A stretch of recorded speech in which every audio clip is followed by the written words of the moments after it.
Usai melantik kabinet beranggotakan 109 menteri dan wakil menteri, Prabowo menunjuk 7 penasihat khusus presiden, 7 utusan khusus presiden dan 1 staf khusus presiden. Sebagian diantaranya sempat dipanggil ke Kertanegara. Apa yang bisa dilihat dari keputusan presiden mengangkat banyak penasihat khusus presiden, utusan dan staf khusus presiden. Bagaimana menjaga peran mereka tidak tumpang tindih dengan kementerian dan badan negara? Sudah ada Direktur Eksekutif Indikator Politik Burhanuddin Muhtadi. Selamat petang Mas Burhan, terima kasih sudah bergabung bersama kami di Kompas Petang. Terima kasih Cynthia. Mas Burhan, apa yang Anda lihat dari tugas penasihat khusus presiden? Dalam aturannya ini kan melaksanakan tugas tertentu, disebutnya seperti itu. Apa yang Anda bisa baca di sini? Iya, jadi kita mengenal 3 istilah nih yang hari ini dilantik oleh Presiden Prabowo. Yang pertama adalah utusan khusus. Yang kedua adalah staf khusus presiden.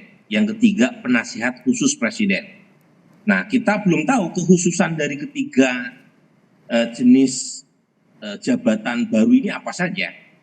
Nah, kalau misalnya tidak mampu dijelaskan secara meyakinkan oleh pemerintah terkait dengan pembentukan utusan khusus, staf khusus maupun penasihat khusus ini, ya jangan salahkan kalau kemudian publik mulai menganggap bahwa jabatan-jabatan ini untuk mengakomodasi mereka yang tidak tertampung di kabinet, baik sebagai menteri atau wakil menteri.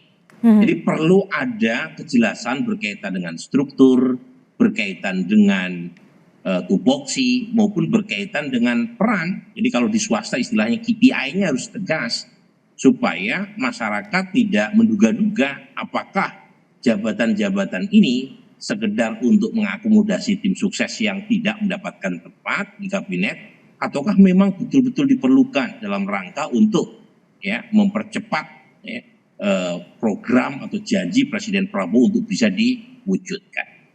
Kalau secara bahasa komunikasi dari penetapan utusan khusus presiden, penasihat khusus presiden, serta staf khusus presiden ini nantinya ketiga jabatan ini akan berbeda tidak tupoksinya?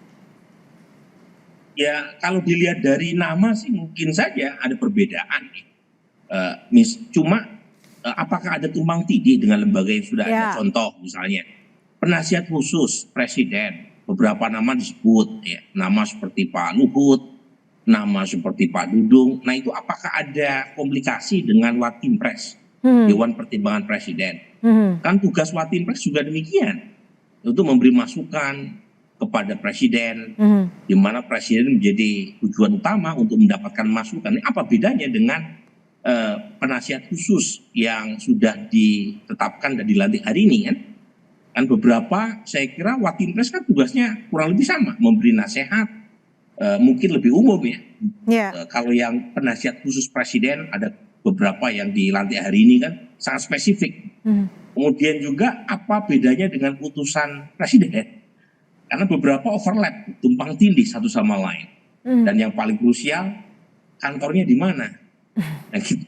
Jangan sampai gitu ya, publik menduga-duga mereka tidak mendapatkan haknya, sementara tugasnya misalnya ternyata berat sekali. Itu kan nggak adil juga buat mereka yang ditunjuk, sementara strukturnya, tupoksinya, anggarannya itu ternyata tidak jelas. Nah ini yang kita perlu dengar ya dari pemerintah, karena terus terang saya sendiri juga jangan-jangan terlalu menjudge lebih awal, sementara kalau kita bisa mencoba untuk berpikir positif baiknya pemerintahan ke depan. Lalu bagaimana untuk mengkoordinasi agar baik itu di kementerian ataupun di utusan penasihat dan juga staf khusus presiden ini tidak tumpang tindih, koordinasinya baiknya bagaimana menurut Mas Burhan sendiri? Iya, ini lagi-lagi apa yang muncul hari ini itu satu tarikan nafas ya dengan kritik yang disampaikan oleh publik berkaitan dengan postur kabinet yang terlalu besar. Nah, kemarin kan ada 109 kalau tidak salah ya. Betul. Menteri maupun wakil menteri yang dilantik oleh presiden dengan berbagai macam jenisnya. Ada kementerian baru seperti Kementerian Transmigrasi, ada kementerian yang dipecah, misalnya Kementerian Pendidikan dan Kebudayaan, dan Ristekdikti dipecah jadi 3 gitu ya. Seperti Kementerian Kebudayaan di bawah Pak Fadlizon, Kementerian Pendidikan Dasar dan Menengah di bawah Pak Abdul Mukti dan Kementerian Ristek di bawah Pak Satrio Bojonegoro. Nah, pertanyaannya adalah kementerian-kementerian yang banyak ini ya itu kan butuh waktu. Jadi bukan sekedar koordinasi yang tentu saja jadi PR tersendiri, tetapi mereka tidak bisa langsung bisa beroperasi, Cynthia. Karena beberapa di antaranya itu nggak ada kantornya. Kan beberapa pertanyaan diajukan media kepada para menteri yang barusan dilantik, mereka sendiri tidak tahu kantornya di mana. Nah, kemudian jangankan yang tidak ada kantornya, pengalaman BRIN, ya, Badan Riset Inovasi Nasional itu memerlukan waktu 3 tahun untuk pengelolaan tata kelola organisasi setelah ya semua pusat studi, pusat riset pemerintah digabung.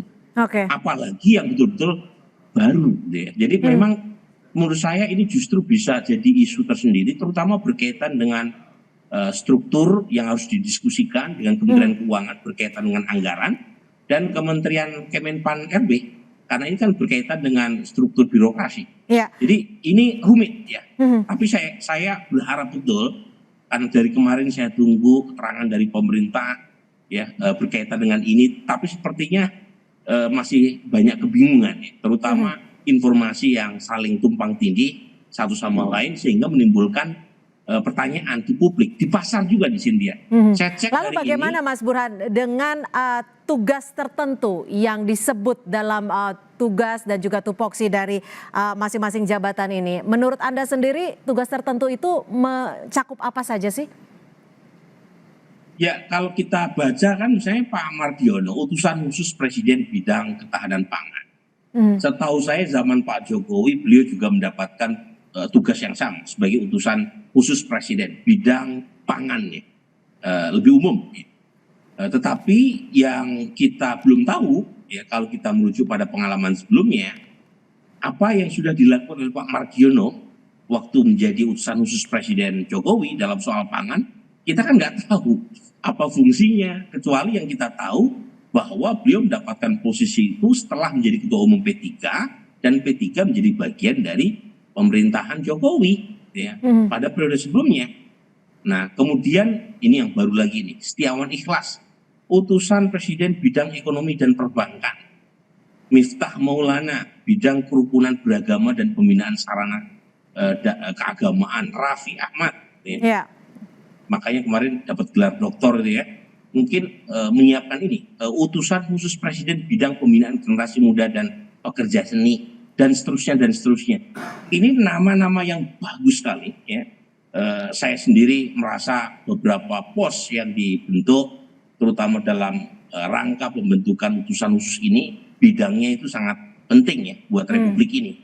Tetapi yang kita tunggu adalah lebih detail lagi. Ya, lebih detail lagi tugasnya apa. Kemudian apakah mereka tidak perlu kantor misalnya, tidak perlu staf misalnya, tidak perlu anggaran misalnya.